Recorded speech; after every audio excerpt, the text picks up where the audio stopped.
স্বাধীনতা দিবসের দিন ঘুরতে এসে নাকড়াকাটা জলঢাকা নদীতে ভেসে গিয়ে নিখোঁজ হলো বানারহাটের এক ব্যবসায়ী।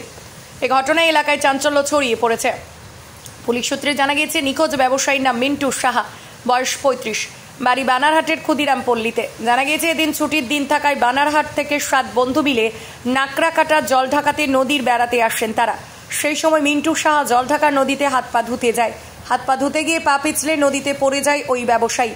বন্ধুরা ছুটে তাকে বাঁচানোর চেষ্টা করে, কিন্তু পাহাড়ি এই খরস্রোতায় নদীতে ভেসে যায় যুবকটি।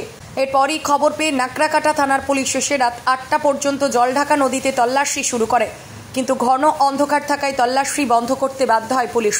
এরপর শুক্রবার সকাল থেকেই জাতীয় বিপর্যয় মোকাবেলার বিশেষ প্রতিনিধি দলের তল্লাশি অভিযান শুরু করেন। তবে এখনো পর্যন্ত কোনো খোঁজ মেলেনি বলেই জানা যাচ্ছে। বাড়ানো হয়েছে নিরাপত্তা ব্যবস্থা, চলছে তল্লাশি। আপনার নামটা কি? পিঙ্কু বক্সি। শুনলাম নাকি আপনাদের এক সহকর্মী জলঢাকা নদীতে ভেসে গেছে, ঠিক কিভাবে কি ঘটনা ঘটেছিল? আমরা আসছিলাম অ্যাকচুয়ালি ঘুরতে।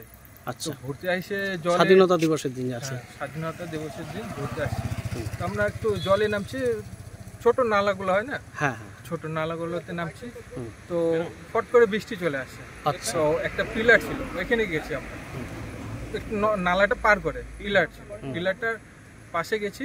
তো বৃষ্টিটা মানে যাতে বৃষ্টিটা না আমরা বাঁচি বৃষ্টির থেকে, তো বৃষ্টি থেকে বাঁচার জন্য আমরা গেছি। তো প্যান্ট জামা কাপড় পরে মানে বের হবো, তখনই ও এসে হাত পা ধুতে গেছে, তখনই স্লিপ খায় পড়ে গেছে। ও আচ্ছা আচ্ছা, হঠাৎ কি জল বেড়ে গেছিল নদীর? না না, জল বেড়ে মানে স্লিপ খেয়ে নদীর মধ্যে পড়ে যায়। আচ্ছা, যে পড়ে গিয়েছে তার নামটা কি? মিন্টু সাহা। মিন্টু সাহা। তা আপনারা কি পিকনিক খাচ্ছিলেন আজকে? এমনি না, এমনি ঘুরতে আসছি, মানে খাওয়া দাওয়ার কোনো ব্যাপার ছিল না?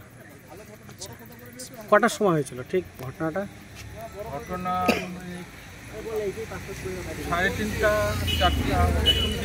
4টা বলতে পারছি না। তারপরে পুলিশ এসেছিল? হ্যাঁ, পুলিশ এসে কি খোঁজাখুঁজি করেছিলেন আপনারা সব? পুলিশ আমরা কম বেশি করছি, আমরা খোঁজাখুঁজি করছি। অনেকটা দূর গেছিলাম, আমরা খোঁজাখুঁজি করছি, পাই নাই। তারপরে আমরা এসে থানাতে আসলাম, কমপ্লেন জানালাম। আচ্ছা, আপনারা এখন কমপ্লেন করলেন? হ্যাঁ, কমপ্লেন করছি। আমরা অনেকক্ষণ ধরেই আছি এখানে। কটা পর্যন্ত খোঁজাখুঁজি করেছিলেন মোটামুটি? আমরা যখন আমাদের আয়ত্তের বাইরে চলে গেছে, তখন আমরা থানাতে চলে গেছি। পুলিশ কি তখনও গেছিল খোঁজাখুঁজি করতে? না না, আমরা পুলিশকে কেউ খবর করছিল, হয়তো গেছিল। আমরা আমাদের মুখোমুখি হয় না, আমরা থানাতে চলে আসি। আমরা শুনি যে পুলিশ গেছিল। আচ্ছা, হ্যাঁ, পুলিশ গেছিল, মানে খোঁজাখুঁজি করতে।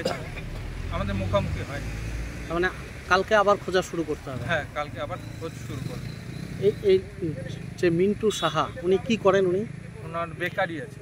মানে ব্যবসায়ী? হ্যাঁ, ব্যবসায়ী। আচ্ছা আচ্ছা, ওনার কি বিবাহিত? না। বাড়িটা ঠিক কোন জায়গায়? নেতাজি বানারহাট ক্ষুদিরাম পল্লী।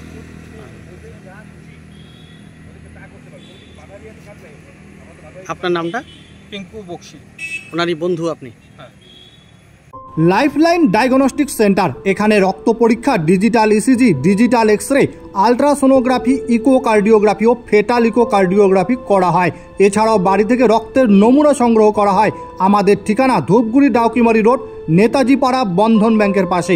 যোগাযোগ নম্বর 9800785475 ও 7908922275 এই নম্বরে।